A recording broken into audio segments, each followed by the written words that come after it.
एक और anti propaganda film release हो गई। ये सिर्फ मेरा कहना नहीं है कि ये एक एंटी प्रोपेगेंडा फिल्म है, आप खुद सुने। मेरा जवाब है कि ये एंटी प्रोपेगेंडा फिल्म है। कर्नाटका असेंबली का वो दिन जिस दिन बहुत प्रोटेस्ट हुए थे, तारीख 18 दिसंबर 2022। वजह विनायक दामोदर सावरकर। कर्नाटका असेंबली में 6 महान लोगों की तस्वीर लगी। स्वामी विवेकानंद, सुभाष चंद्र बोस, डॉक्टर BR अम्बेडकर, महात्मा गांधी, सरदार वल्लभ भाई पटेल और आखिर में विनायक दामोदर सावरकर की तस्वीर, जिसकी वजह से ये प्रोटेस्ट हुआ था। क्यों आज भी कुछ लोग उन्हें एक क्रांतिकारी के रूप में नहीं देखते? क्यों वो देश के सबसे बड़े कंट्रोवर्शियल कैरेक्टर बने? क्यों लोग भगत सिंह को रेवोल्यूशनरी के रूप में देखते हैं पर सावरकर को भूल जाते हैं? इन्हें फादर ऑफ हिंदू तो कहा जाता है, मगर इन्होंने खुद को एथिस्ट का दर्जा क्यों दिया? इन सब सवालों के जवाब जानेंगे इस वीडियो में।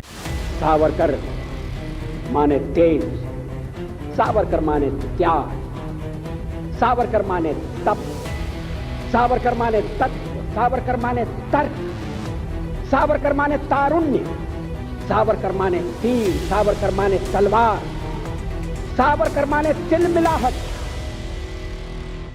Sacrifice made for a great goal never goes in vain। ये शब्द सावरकर के थे। 28 मई 1883 में सावरकर का जन्म बगरूर नामक गांव में दामोदर और राधाबाई सावरकर के यहाँ हुआ। उनकी शिक्षा शिवाजी स्कूल नासिक में हुई। पॉलिटिक्स और राइटिंग में बचपन से ही दिलचस्पी रखते थे। बाल गंगाधर तिलक और अपने बड़े भाई गणेश सावरकर को अपना आइडल मानते थे। सावरकर की स्कूल खत्म होने के बाद उनकी पत्नी यमुनाबाई ने अपने पिता से कहकर सावरकर का एडमिशन पुणे के फर्गसन कॉलेज में कराया। कॉलेज में जाने के बाद सन 1906 में अपने बड़े भाई के साथ मिलकर अभिनव भारत सोसाइटी का गठन किया। इस गठन में जो भी जुड़े हुए थे उन्होंने अंग्रेजों के खिलाफ खूब लिखना शुरू किया। सन 1906 में ही अपने सभी मित्रों के साथ मिलकर विदेशी कपड़े जलाने का प्लान बनाया, जिसके बाद उन्हें कॉलेज से भी निकाल दिया गया था और यहीं से उनका जीवन कंट्रोवर्सी की ओर चलना शुरू हो गया। 3 जुलाई 1906 को वो लंदन आ जाते हैं। लंदन आने के बाद इन्होंने लंदन से इंडिया में बॉम्ब सप्लाई करना शुरू कर दिया। तभी उनकी मुलाकात मदन लाल डींगरे से होती है। दोनों में अच्छी दोस्ती हो जाती है।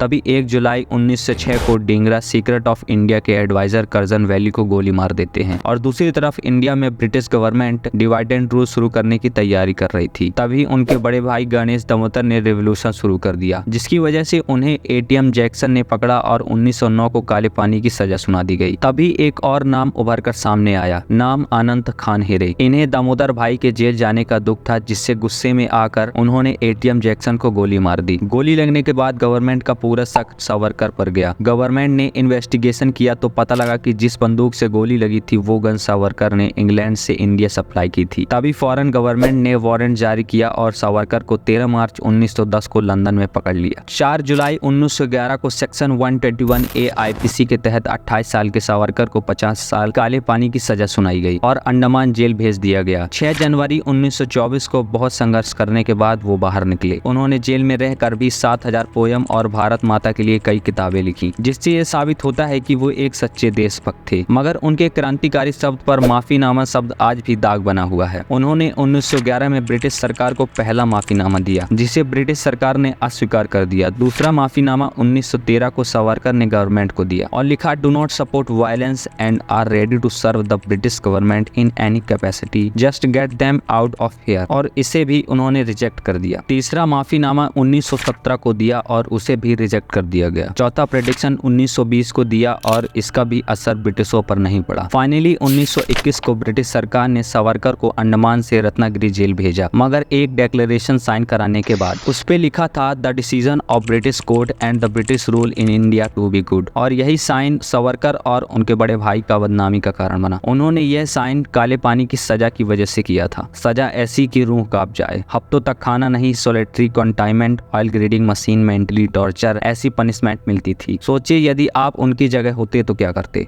दोस्तों, हिंदुत्व को लेकर उनके कैसे विचार थे? उनके लिए हिंदुत्व का मतलब था द वे ऑफ लिविंग। वो कहीं भी रहे मगर उन्होंने हिंदुत्व को नहीं छोड़ा। लेकिन वो ये भी मानते थे कि हिंदू धर्म में कुछ कल्चर अंधविश्वासी हैं जो हिंदुत्व के लिए बाधा हैं। उन्होंने हिंदुत्व में जातिवाद को सबसे खराब माना और इसका विरोध भी करते रहे। उन्होंने एक किताब भी लिखी जिसका नाम है हु इज अ हिंदू। उस पे इन्होंने रियल हिंदू का मतलब समझाया है। तो अब आप ही फैसला करिए, सावरकर एक हीरो थे या विलन।